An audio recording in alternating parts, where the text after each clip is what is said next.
Hi, friends. Thanks for tuning in for another beautiful human chat.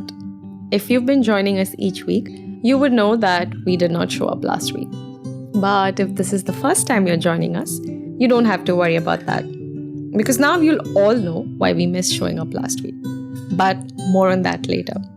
So, welcome back to Asking What If, to picture a world we can help create together. Finding your own voice. What does that mean for each of us? It can mean very different things, really.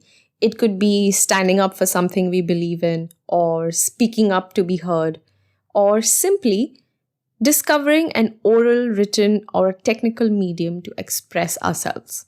Some of us are lucky enough to have had the liberty and also the opportunity to discover and hone our creative outlet. But there are so many of us, limited by the circumstances, that just does not allow us to tread on an unconventional or, in my opinion, an exciting path.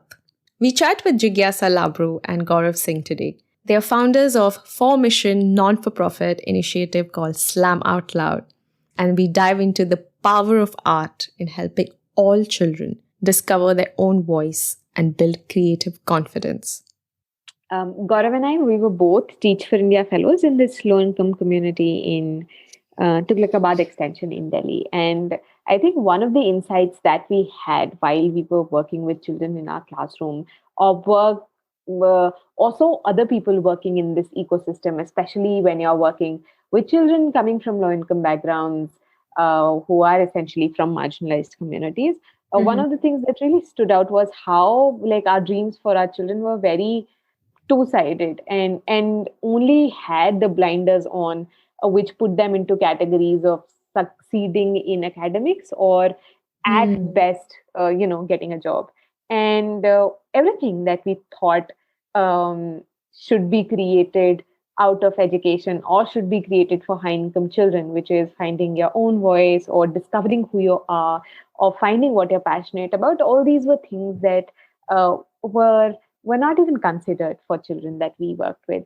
And as a testament to this, we saw that our children did not have any kind of access to any opportunities for expression or art. And we did more research on it. We filed an RTI and found out that this wasn't just true for our classroom, but this was true for most classrooms in the city. So we found out that even in a state which is as progressive in education as Delhi, our ratio of art teachers to number of students is actually 1:1400, which means less than 20 hours of art-based learning for children to go to public schools. So our immediate response to that was to bring a lot of art into our class. So we brought in poetry, music, theater, dance, all of it into our own classroom. So Slam Out Loud really started in our classroom as a passion project that we were doing for children. We had once this opportunity as we were doing our fellowship to go to this high income school in Kashmir and take a spoken word poetry workshop. So both Gaurav and I had gone, and since we were there, we took the same workshop in another government low income school in a conflict area in Kashmir. And we'd done this workshop multiple times before, so more than about 70 times. And this workshop was about asking children to talk about an emotion through a poem.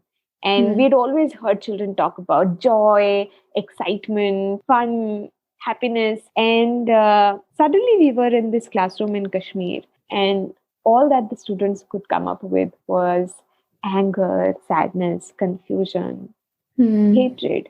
And we did not know as teachers how to respond to that. I think Slam Out Loud is an organization that was born as a response to that day, because we felt that these spaces for children to talk about how they feel were not just a good to have, they were a must have.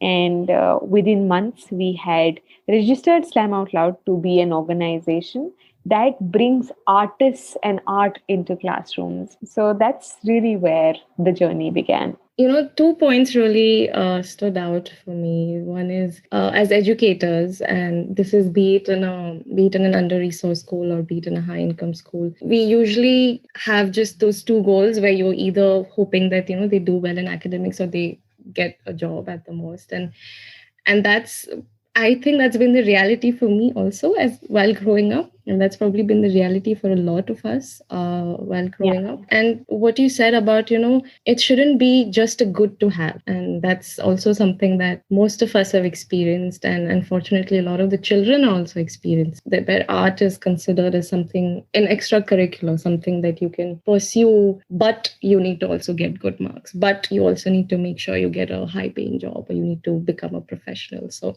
Jigyasa, you told us a little bit about, what expression through art looks like and, how emotions come out when children are given that power, given that platform to really express how they feel. So tell us how visual and performing arts are helping children to find that inner voice. And I know you've already given a few examples, but maybe just, a couple more where the audience can really visualize what it feels like or what it looks like.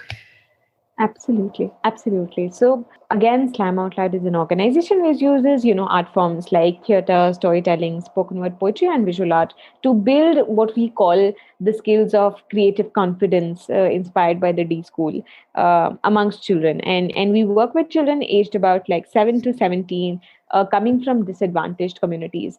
And how we do this is through three streams. So the first one is deep impact, long term engagement, a really high touch model where we run a fellowship called the Gigi Visha Fellowship, which places artists into a classroom, and we work with the same children for about 5 years. Having a relay model where one artist works with the children through the entire year, and the children grow again in these skills. Organize community showcases to share what they've learned, or to talk about things that are important to them through theater, through poetry, through visual art or stories. Mm, And over the years of running the fellowship, we realized that considering the scale of our country, we couldn't place an artist in every single classroom. So right. that led to our second stream opening up, which is a program called Voice for All. And what happens in Voice for All is that we create assets and products like lesson plans, guidelines, videos, which other teachers, communities, or students can use to bring art based learning to children. So imagine that you're a child in rural India and you go online because you have internet access, but there will be no resources in Indian languages for you to be Mm, able to learn any of the performance arts. So that's one gap that we try to bridge. And secondly, we create those resources for teachers even if they don't have artistic skill to bring art into their own classroom. So that's the second stream. And the third stream, which is called Arts for All, kind of had its birth during COVID. So what mm, we realized and what we heard from our children during COVID was that they weren't really missing academics. They were missing yeah. going to school, meeting their friends, missing social interactions, missing engagement. And the other challenge with our children was that they did not have laptops, did not have high Yeah. internet bandwidths.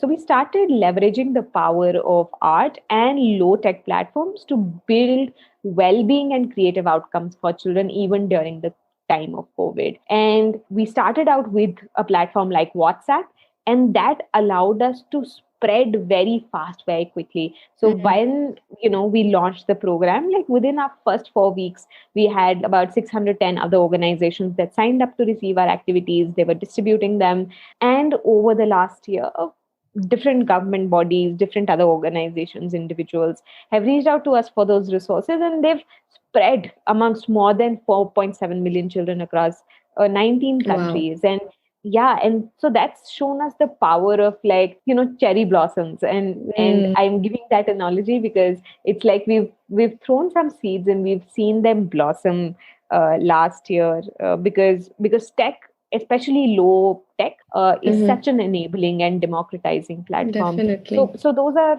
the three things we're doing for children to engage with art. And once children engage with art, finding an inner voice becomes much easier because there's no right or wrong answer. Mm, Expression is important, and that's our approach to art based learning as well. It's very much full of play. It's not pedantic. It's not with an expectation that art should look like this or this mm. is wrong. It's very much about what feels great to you, and what you express is yours, and that's your authentic true voice. And finding that is central to the experience. That's amazing. One common theme that has come up in all the episodes and all the conversations is how tech has really broken all the boundaries, and especially when it comes to such initiatives where you're trying to reach, sometimes really desperately trying to reach the children so that they're able to learn and continue learning. Tech has really helped while also creating a digital divide, while also bringing that to light. But if we had to look at the bigger picture, and if we had to look at how much we're able to do with tech, I think it's really helped, and I'm glad to hear that SOL has also benefited from the same. So we spoke about the what and the how. What is arts-based education, and how you're enabling it in the classroom for the children before COVID and even during COVID. Now, Gaurav, if you could tell us why integration of art in education is important, and particularly for the children of today, because we know, having been educators ourselves and seeing the state of our world, and the direction that we are headed in. I'm not saying that we're headed in some dystopian reality, but a lot of emotional and a lot of socio-emotional capacities are needed for our children to do better, and to really get through the challenges that lie ahead. And these are the challenges of the fourth industrial revolution. So if you could tell us why art becomes really important at this point in time. So the answer to your question is threefold, and that is from our observation in seeing children within our programs, but also largely like trying to understand how art has been used in education systems around the world in a more efficient way than we have been using. So the first reason why it becomes important for us to utilize arts with children is because it has a very intrinsic value. So through your own experience, you must have noticed, like when you experience a piece of art, come across a unique culture, it affects you in an emotional sense. It gives you a perspective of any individual or a group's life that otherwise hasn't been noticed. And it helps you process an art piece or a certain culture in a way that is very unique to you. So you and I looking at the same art piece, it could evoke very different emotions in both of us as individuals, and both of those emotions are justified. So one is it gives a very deep sense of emotional connection, Right. to be able to experience art. It helps us question that why certain things exist, but it also helps us creating in our own responses. And that's something that we have observed with children. When they come across an art piece or they create their own art and share it with their friends, and you ask them what led you to creating this, your answer or your assumption of that answer would be very different than how a child would articulate. So we believe at a young age, when our understanding of the world is still getting shaped, it helps us expand the horizon of our thoughts and say, okay, this feeling can exist, but then this feeling can also exist. So just the intrinsic value of art is unparalleled. And we believe having an experience with arts at a young age helps children envision like a different world, which is not like limited by how adults have shaped it for them. The second kind of value is a very skill building perspective. So engaging with arts allows children to engage with the skills of, say, creativity, communication, imagination. It builds a certain degree of self-esteem in them when they take part in the process of creation. And these are some of the most important skills that help people thrive. You talk to individuals who have been most successful. I'm sure their building blocks have been like literacy and numeracy, but they would talk about advanced skills of being able to like imagine as a skill for them that has helped them thrive or succeed. They would talk about how being able to communicate or tell a story about their idea to mobilize people has been essential for them. So when children engage with arts, it helps them build skills that the otherwise formal education system doesn't create space for, at least in the low income communities that Jigyasa and I are talking about. There, as Jigyasa said, the focus is very limited to the literacy, numeracy, and although that is important, it serves as the foundation. It can only prepare our children for a certain level and not beyond that. So I think that becomes then the second key piece as to why art integration in the curriculum becomes important. And then the last is art has a very strong identity creating value. So for most of the children that you would come across who have been a part of our program, slowly as they progress, they start building their own identity at a young age. So imagine a sixth grader saying that along with being a student, they are also a poet. or along with being a child of sixth grade, they are also a storyteller or a theater artist. Once you start developing an identity of yourself, you want to preserve it by engaging into like pushing yourself to be better at that, by being a part of the group. It helps our children identify this space in the largely chaotic world, giving them an opportunity to create something that is very like unique and fundamental to their nature. And that's a value. Like, I'm not saying only arts creates this. A child engaging with, let's say, coding can say that I am a coder, but I'm saying an experience that is not currently created by the formal education system, where children get to voice their opinion, create their own identities, and live by those identities. So a child who believes that they are storytellers would want to bring it in different aspects of their life, with be it classroom, be outside classroom, and then starts looking for like opportunities. What more can I do? So it is helping them, of course, to build identity, but is also helping them realize the gift that they have. Like, they are not like a layperson anymore. They value what they do, and then they work hard at refining that identity. I think then these three for us become like the key reasons why art integration becomes important. It has intrinsic value, it helps children build skills, and it helps them create an identity that they cherish. Right. I think that's wonderfully articulated. And when you say that these are the three key values that art can really bring in the life of children.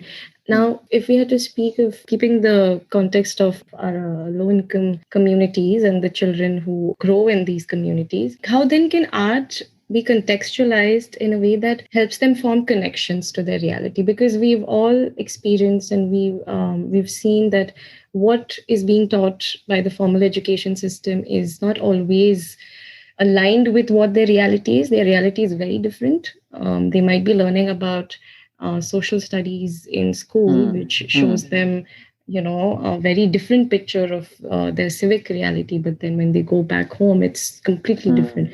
So, how does art play a role in helping build that connection? And again, keeping that context in mind, why is it important for them to champion social change? Because we know that communities have huge power. So if you empower one child, you can, indirectly impacting 10 other people in the community. So then how does art help them in doing that? So I think when I look at the context, so I'm trying to articulate it from a child's lens. So a child's context becomes what their role is within the society. It has an angle of what kind of opportunities exist for them and what kind of limitations exist for them. So context more or less is laid out in these dimensions. So a child in a low income community in South Delhi would have certain opportunities at hand and would have certain challenges at hand that more or less defines their context. What arts helps them do is to be able to find a space to articulate both of these and understand both of these. So a child engaging in arts based experience, for example, a child who has one of the earliest workshops we conduct is mindfulness workshops, where children try creating a poem using the feelings that they are feeling or they feel most connected to. And when you are reading those poems, or when you're seeing children perform those poems after they have created it, you would mostly see how children's feelings are associated with what is around them. So children who are in challenging conditions, in spaces of violence, in spaces of conflict, have very different feelings to articulate than children who are otherwise in happy scenarios. So one is, it gives children a space to step out of their reality and observe it from a little distance and say, okay, this is how I exist. This is how I feel when I'm in a community. My feeling helps me think of these things. It very closely resembles to this color. And that process helps a child to also think about what can they do now when they are in this reality from a more optimistic, positive sense. What kind of actions can they take? What kind of solutions do they have for their realities? Or what kind of opportunities does their reality have to offer? So a shorter answer would be, if it helps a child to introspect and reflect on what their context is, because it's a difficult thing for children to grasp. Like, the idea of context is very abstract. So a child is able to place themselves within a social structure and is able to identify how they are feeling about it. That's one. Just the associated question is, why is it important for them to champion social change? I think one is when a child has created their own identity, it gives them a certain degree of self-esteem that they can engage with the process of social change. They might or might not choose to take part in it, but at least they see an opportunity or a window. In the programs that we have ran in villages, we have seen children automatically taking up the social issues as the problems to talk about when they are doing theaters and plays. They are talking about how girl children from the village are not going to school, or not being sent to schools. That's not something that we asked them to do. We didn't say you pick up a social problem and you create a play out of it. We only say, hey, theater is a good tool to engage the audience and send a message. This is a process that we can engage you in. Let's do few workshops and sessions and then see what you want to talk about. And when children get that platform, they automatically end up talking about their realities, and sometimes they talk about the difficult realities of around them. So in a way, it helps them become a little bit more conscious. There were children who talked about how there is so much of garbage around their houses, in their streets, that never gets clean. So children start looking at problem and start feeling that they have a platform. And once that happens, it induces the behavior of higher civic mindedness or active citizenship, which child can pursue to take forward. But it's important, like a key part of our program is for children to have a platform, because we also realize that no matter how much we teach our children, if they're still restricted to being inside the classroom, there is only limited that they would be able to do. So when we create platforms, these kinds of platforms are used by children to talk about the issues and opportunities, and it goes back to the community in the ways that it is beneficial. I think, yeah, and that's very important. Like you said, art has this power where you can really come out of the world that's been created by the social constructs, because we have created this world, we have constructed this world, we have put the borders, we have defined gender-based roles. We've really made up these stories with the hope that, okay, we as humanity, we can all cooperate and coexist in harmony. But then for a child to be able to come out of that and to look beyond that, I think an art-based platform is such a wonderful tool. And I completely agree with you when you say that it really helps them first shape their identity and step out of that and start making those connections.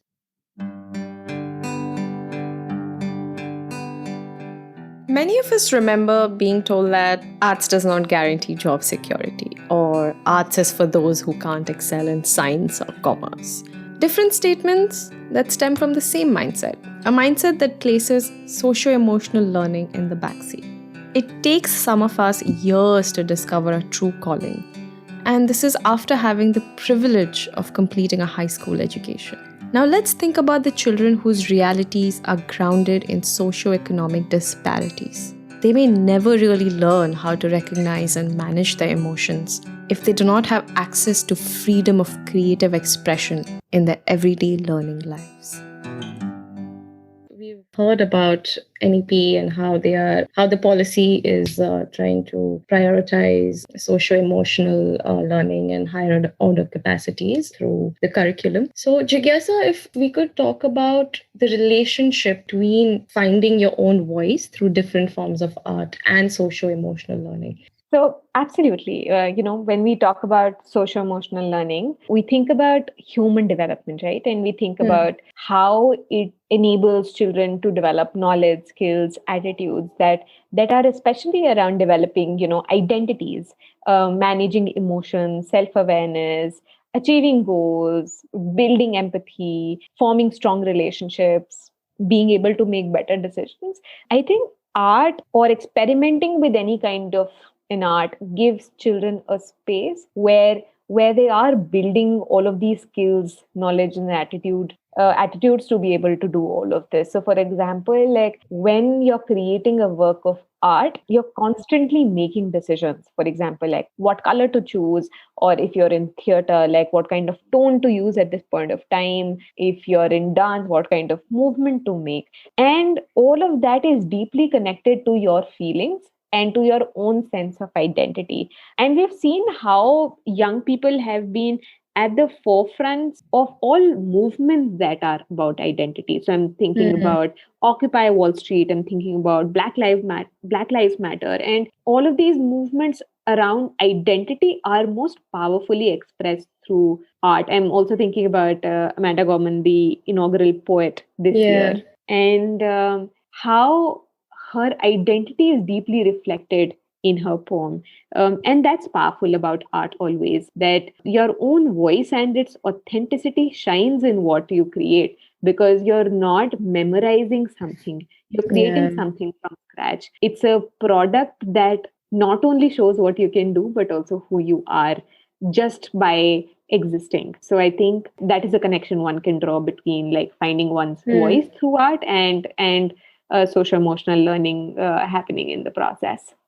I think that's beautiful. And yeah, that's a good point. Yeah, the most of the movements that we're seeing today, including the climate change movement, Yeah. that also was started by the youth activists. So it has so much to do with identity, and that's actually my learning that yeah, it really stems from your experiences and what you think your identity is. When you do reflect on your journey, when both you and Gaurav maybe have introspect about where you've come and how far you've come, what are some of the big wins that you guys have celebrated with, I mean, amongst yourselves and also with the whole team? I'm deliberately not calling them challenges because usually the question is, what were the challenges? But then I'm just flipping it and calling them wins, acknowledging that, wins do not come easy. You have shortcomings, you have challenges, but through that all you shine. And so if you could share some wins and what big learnings have emerged when you reflect on these wins. Yeah, yeah. I think a win that has been very recent and we haven't yet gotten the time to celebrate it. I am telling myself that I will soon take a break and celebrate it. Has just been our response to COVID as an organization and on multiple layers.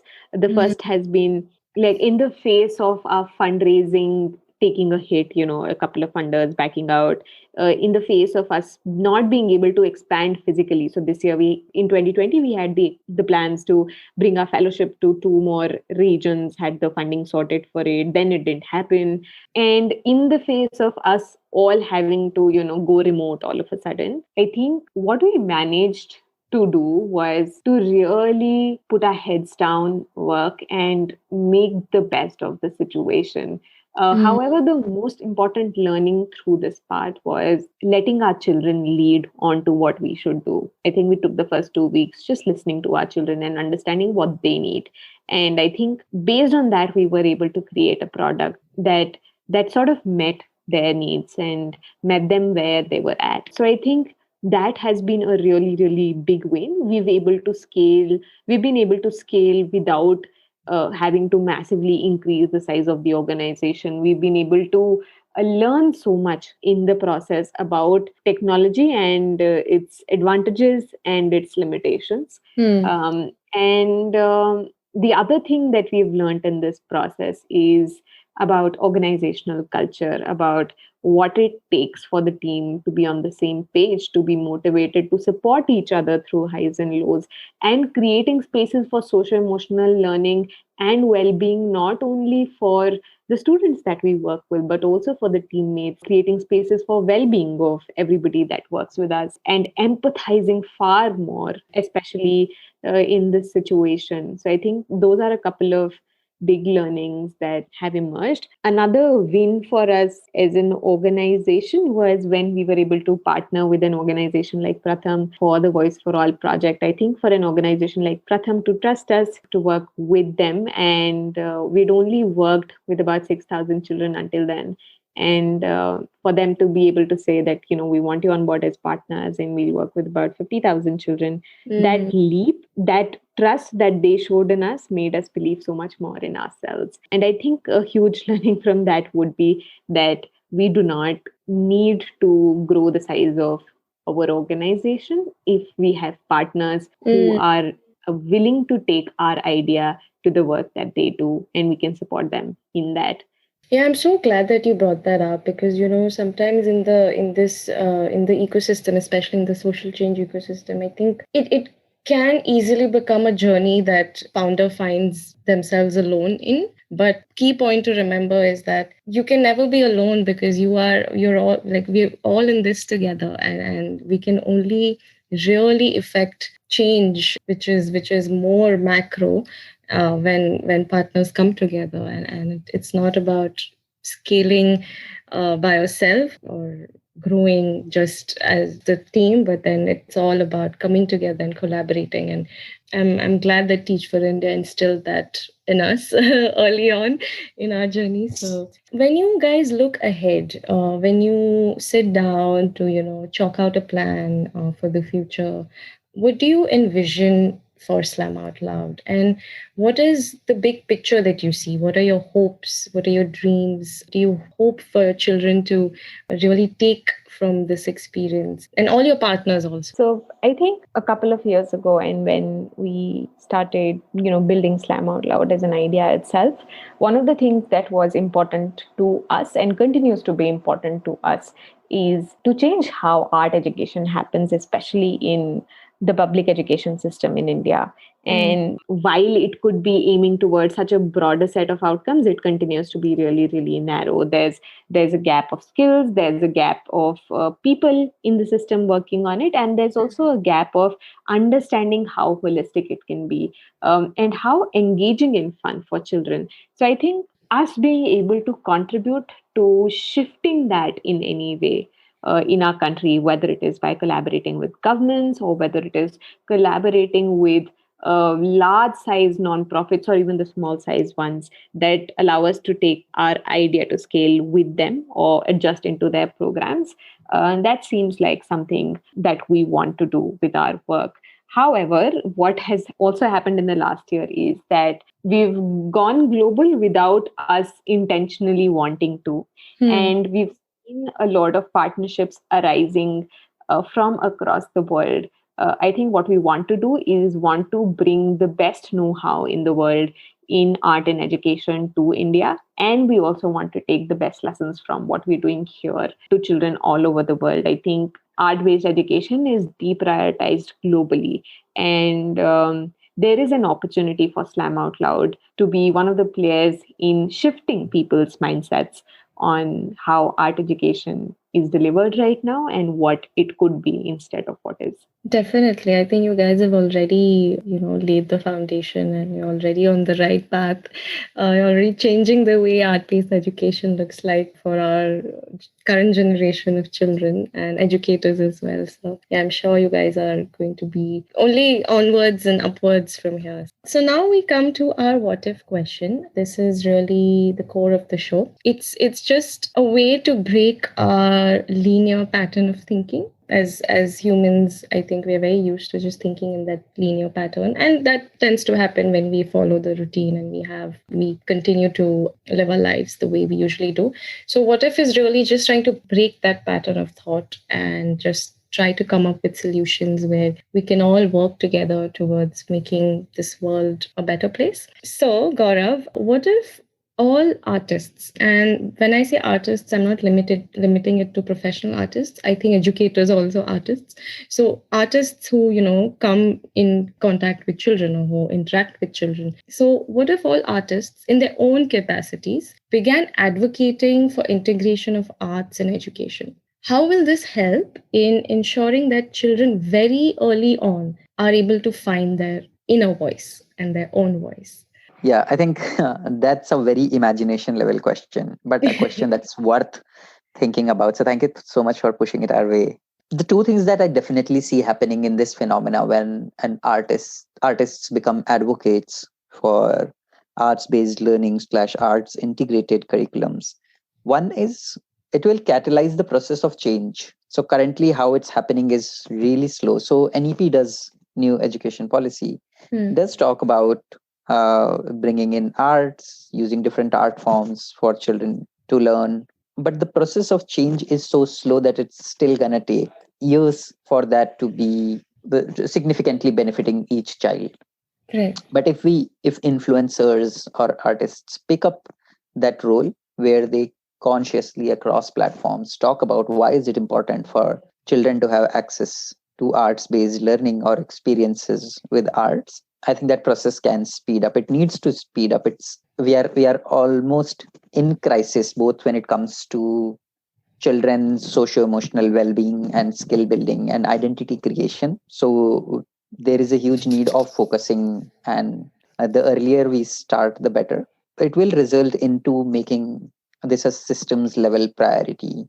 So currently the priority exists on paper, but then we can see people mobilizing resources, organizations coming together and making things happen for children. So that's the first one. Like this process of change can be catalyzed once we have artists as advocates. I think the second thing that's going to happen is one of the reasons why children do not pursue arts, and especially in low income communities, is because they find it almost inaccessible. I think to some extent we have adults have indirect ways sent out a messaging that arts is for elites. The idea of pursuing arts for a living or even for enjoyment has become like a very elite concept. And in a process, when children see artists offering a helping hand, advocating for it, it will make them feel that it is accessible, they can do it. Yeah. It will make children who identify themselves as artists or children who are engaging in arts feel valued. They would see this momentum is going around and they are a part of it. Parents would have a different lens to look at this engagement than currently. What is happening is, as soon as a child says, I'm interested in arts, up to a certain class, it is okay. So if they are in sixth, seventh, eighth, children, parents are like, okay, it's an interest you can pursue. But as soon as they move to ninth, 10th, 11th, 12th, Yeah. parents are like, drop that and focus on your studies, that's going to get you jobs and stuff like that. I think what will happen is mindset shift in the parents own understanding of what arts can do for their children will happen, and that will happen at scale, allowing more children to pursue it for a longer period of time, and to a period of time where they can make connections to saying, okay, what next can be done in arts, rather than saying let's drop it and do something else. I think then that, like, just the whole shift in terms of how society, both the children and the parents, are looking at arts as a whole would happen, which is very crucial if we want this to become a priority and to reach out to more and more children. Cumulatively, I think what will happen is we would be solving a lot of problems that are related to socio-emotional learning, children or adults not finding outlets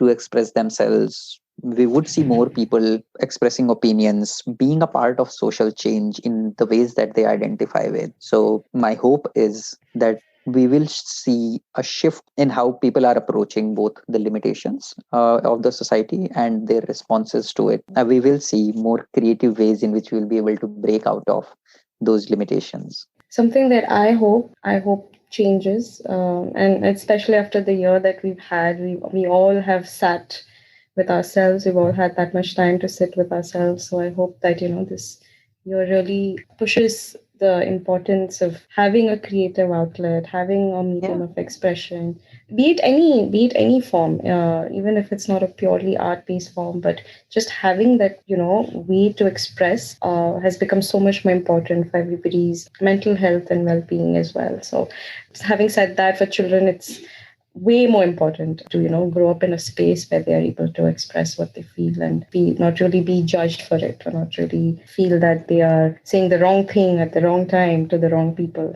Like, just also, like, one of the reflections has been like how the entire world turned towards art as soon as they had more time at hand. I know. So it's an engagement that people want to take up, and then they realize the value of it once they do. But it's something that I think, because our attention span has shrunk, the availability of social media, it has taken away so much of our time. Art has had like a healing effect, if you look at in the last year, on people. It has helped them process the changes that are going on around them. I'm sure last year more people created art than we have ever known. Yeah. So those kinds of changes, I think it should become a more routine thing than when a crisis hits up to a response thing. So yeah, and I hope more people, when we come out of the pandemic, realize that they can always find time and solace in engaging with arts, and that will bring comfort to them.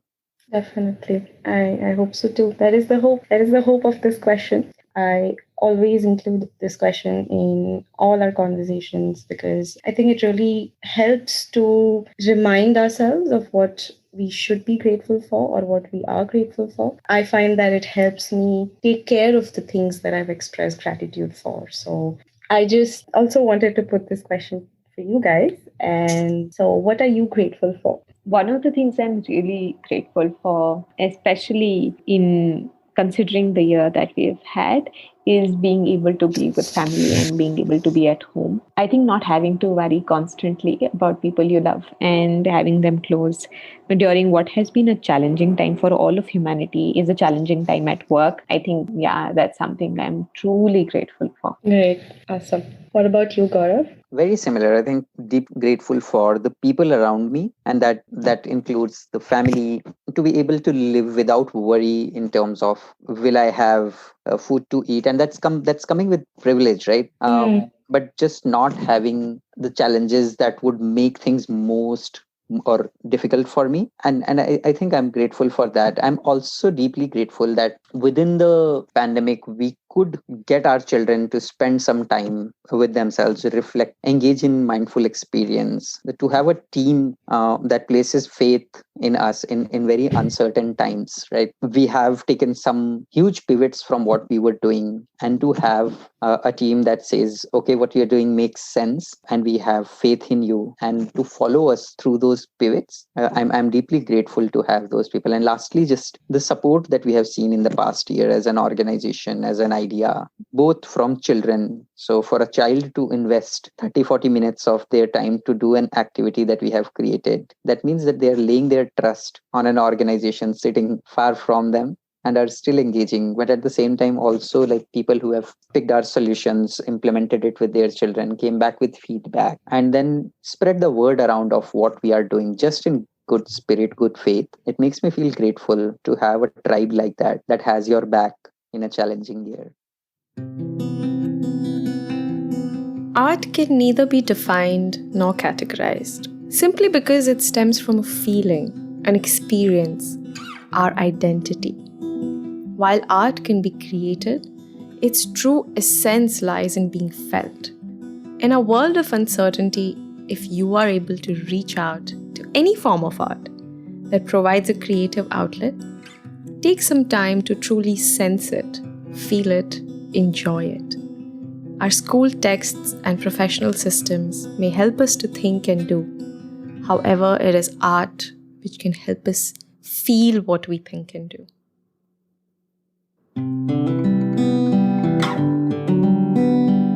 Wasn't that a heartfelt conversation? That also brings us to our reason for not showing up last week. We want to continue bringing you these heartfelt conversations while also working to build something beautiful. And so, we will be filtering through to your ears once in 2 weeks. This helps us ensure we continue to share stories of hope, change, and gratitude without compromising on the quality and value of our conversations. If your heart has been touched by today's episode, share it with your close ones. Slam Out Loud is on a mission to unmute India. Be their soulmate and check out the links in your episode notes.